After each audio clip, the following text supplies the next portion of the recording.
Hey guys, today I'll be talking to you about the siege of Tobruk, and more specifically why Tobruk was such an important location to hold for both Ally and Axis forces.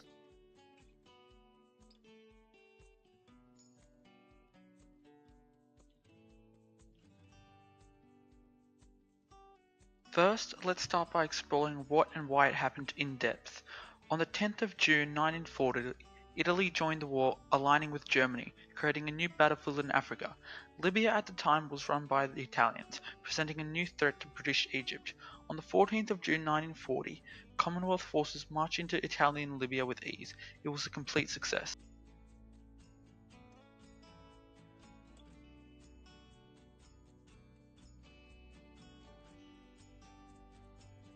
Expecting enemy reinforcements much later than the time they arrived, the Allied forces were rudely awakened when the Germans arrived on 31st of March. Germans pushed back the Commonwealth forces with unmatched speed and efficiency led by military commander Erwin Rommel. Holding Libya was of utmost importance due to its proximity to the Suez Canal.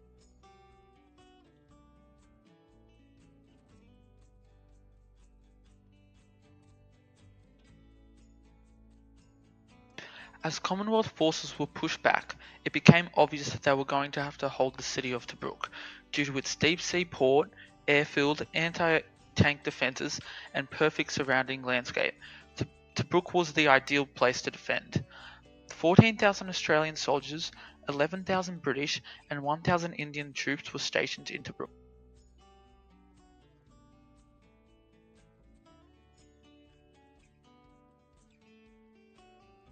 On the 13th of April 1941, the German Afrika Korps reached the city.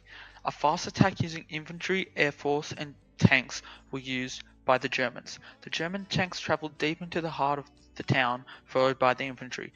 The Allies, however, laid low on the outskirts of the town. Using their infantry, they wiped out the tank support, leaving them very vulnerable in the centre of the city.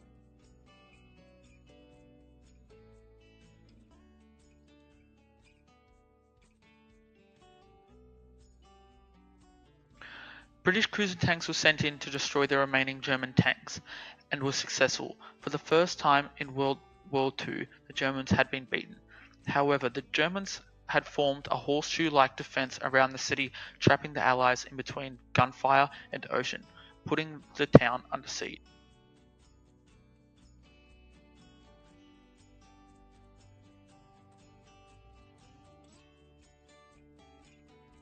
Food was scarce and men were often killed while bathing and relaxing. Unfortunately for the Germans, they were supply, as the British were able to resupply via the deep sea port in the city. After 5 long hard months, the Commonwealth were evacuated after the retreat of the German forces.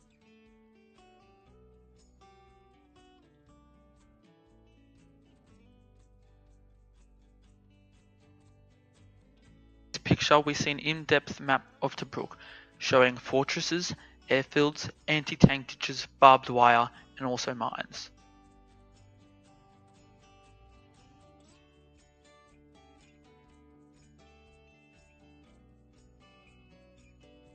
Okay, now that you guys have a better understanding about what happened at Tobruk, look at why it was such an important city to hold.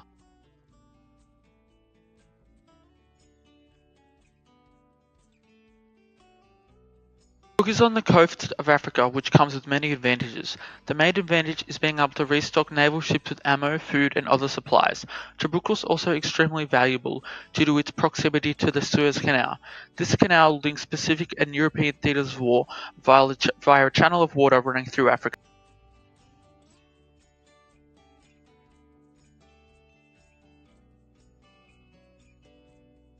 This was important for the Germans because if they could hold control of Tobruk, they could have an easy access to the rest of the world and possibly be able to align with Japan.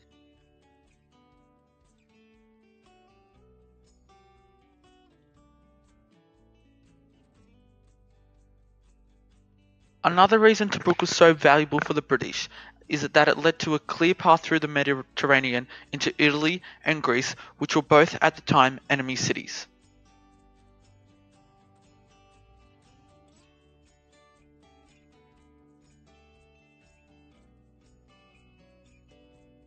Tobruk was also a great city to have at your disposal because of its 5 fortresses, 4 airfields, deep-sea port, as well as barbed wire and long lines of anti-tank ditches.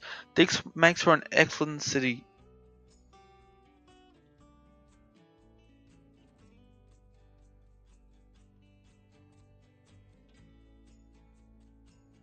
On the other side of the scale, the Germans would have put a high value on this city as it was towards the entrance of the Mediterranean Sea, and if held correctly, they would have been able to cut off enemy forces from entering the Mediterranean, keeping Greece, Italy, and Libya all protected from sea-based attacks.